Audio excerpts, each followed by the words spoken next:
მშვიდობის მიღწევა რა გავლენას იქონიებს ქართულ საზოგადოებრივ პოლიტიკურ ცხოვრებაზე? რა შეიძლება მიიღოს საქართველოს უკრაინაში მშვიდობის დამყარების პირობებში, მათ შორის უსაფრთხოების თვალსაზრისით?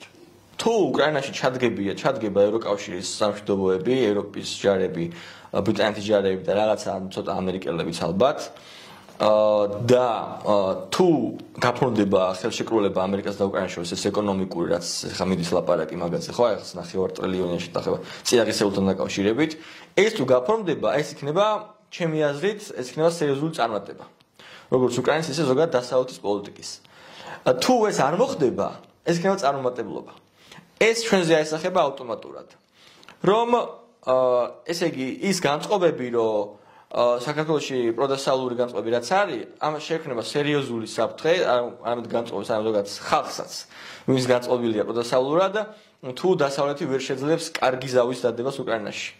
რადგან ძალიან იმძლავრებენ ეს ნარატივები, რაც დაკავშირებულია რუსეთის სასარგებლო ნარატივებთან და ძალიან წააგებენ ეს პროდასალური, მე ვიტყვი პატრიოტული ნარატივები, რაც არის პატრიოტული ნარატივი და არა პროდასალური პირველ რიგში, რა ჩემი აზრით.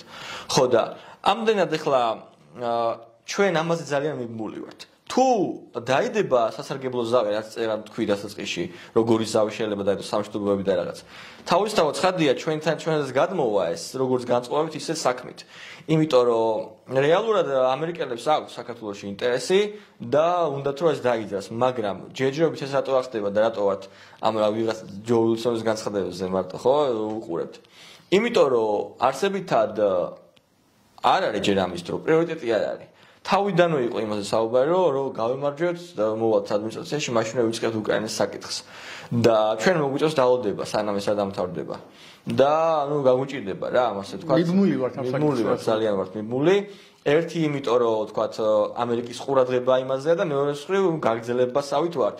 მე ასევე მგონია რომ ჩვენ დამოუკიდებელი მნიშვნელობას გვაქვს თქვა უკრაინა ცალკეა ჩვენ რაღაც ხრივ, მაგრამ მაინც რაღაც ხრივ გაგრძელებაც ვართ. რეგიონიც ერთია პრინციპში. ფაქტობრივად მთავარი თემა რუსეთ-უკრაინის ომია, მათ შორის ამერიკის შეერთებული შტატებისთვის, მაგრამ რა ადგილი უჭირავს ჩვენი ქვეყნის საკითხს ამერიკის საგარეო პოლიტიკაში? საქართველოს როლი ეს არის ჩვეულებრივ რაც იყო ცივი ომის დროინდელი მაგალითად პოლიტიკა ამერიკელების რო ეს არის შეკავების წერტილები არსებობდა სხვადასხვა სახელმწიფოებში, სადაც ესე იგი ამერიკელები ცდილობდნენ დამდგარიყვნენ რომ იქ არ გაგრძელებულიყო ბოდიში ეს იმპერიალიზმი მაშინდელი საბჭოთა კავშირის დღეს არის რომ არ გაგრძელდეს რუსული, ჩინური და ირანული ეს იმპერიალიზმი შეიძლება დავარქოთ თავისუფლად ხო ამიტომ საქართველოს მათთვის არის მნიშვნელოვანი პუნქტი რომ შეკავდეს ეს იმპერიალიზმის თემა და ანტიჩინურ ესე ვთქვათ კონტექსტში ეს ხდება ძალიან ცალსახად. რა თქმა უნდა ანტირუსულ კონტექსტში ხა ამაზე ორი აზრი არ არის, ხო? მაგრამ ის რომ ვთქვათ ჩინელები და რუსები ერთად მოქმედებენ, ეს კიდევ უფრო მეტად არის წამახალისებელი ამერიკისთვის, რომ საქართველოსში ეს განწყობები შეკავდეს. იმიტომ რომ ხა წარმოვიდგინოთ აი ანაკლის თემაზე როცა საუბარი, ხა წარმოვიდგინოთ რომ რუსეთი და ჩინეთი ერთობლივად, გნებოთ ჩინეთი იყოს მარტო, მაგრამ რუსეთისთან შეთანხმებით აშენებს ანაკლის პორტს. და იქ რა თქმა უნდა, ხა ესენი კი იძახიან 51% საქართველოს მთავრობის იქნება რაღაცა, ხა ეს ცოტა ესეთი თემაა რა, კომიკურია ჩვეულებრივი, თუ ჩინეთმა ააშენა ეს პორტი, არავინ ამას არ შეეკითხება საქართველოს მთავრობას, არც ეხლანდელს და არც მომავალს, ვინც არ უნდა იყოს. ამიტომ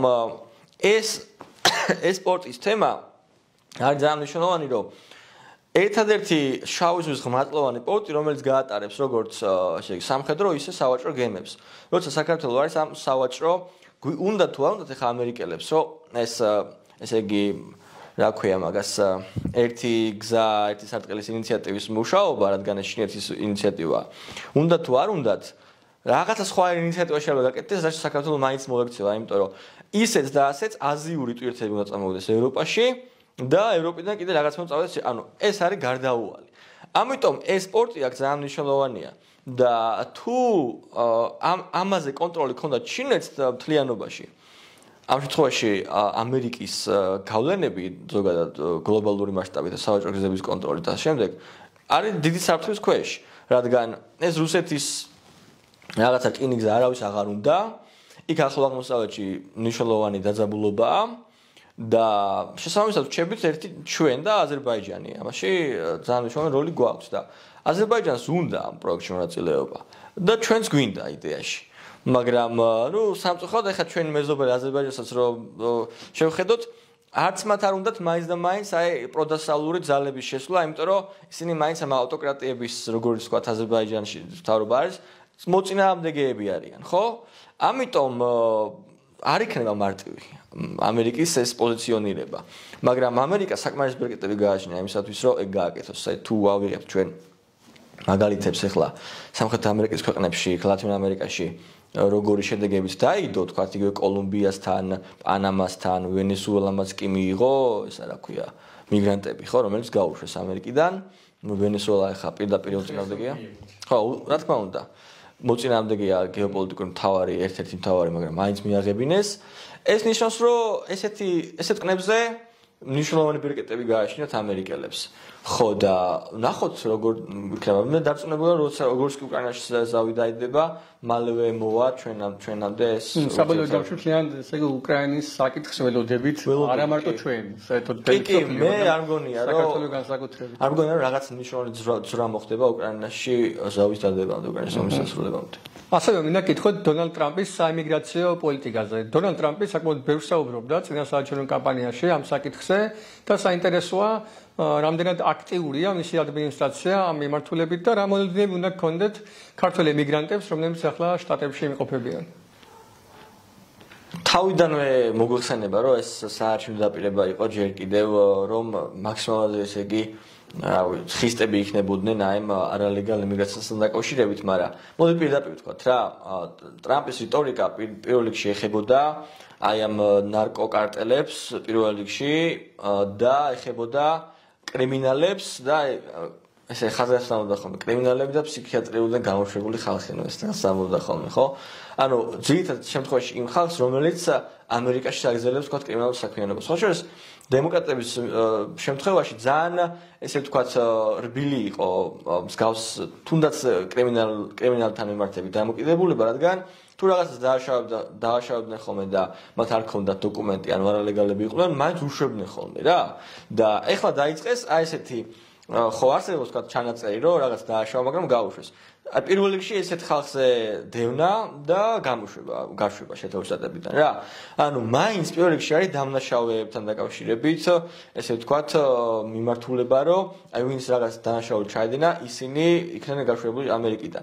ამას საერთოდ ახლა ლათინურ ამერიკაზე რატოა მაინც და მაინც აქცენტი და რატო ჯერჯერობით რატო გამოკვეთილა აი ტრამპის პირველ თერმში, ანუ პირველი ვადის დროს იყო ხოლმე ისა მოგზაურობის აკრძალვა, თქვათ აი სირია, ირანი, ერაყიდან გამომდინარე რა. და ეხლა ჯერჯერობით მაგაზე არ არის საუბარი, ანუ საუბარი არ არის, რომ თქვათ ეს ახალი არალეგალური იმიგრანტები უნდა წავიდნენ დააბრუნონ სირიაში ან ერაყში.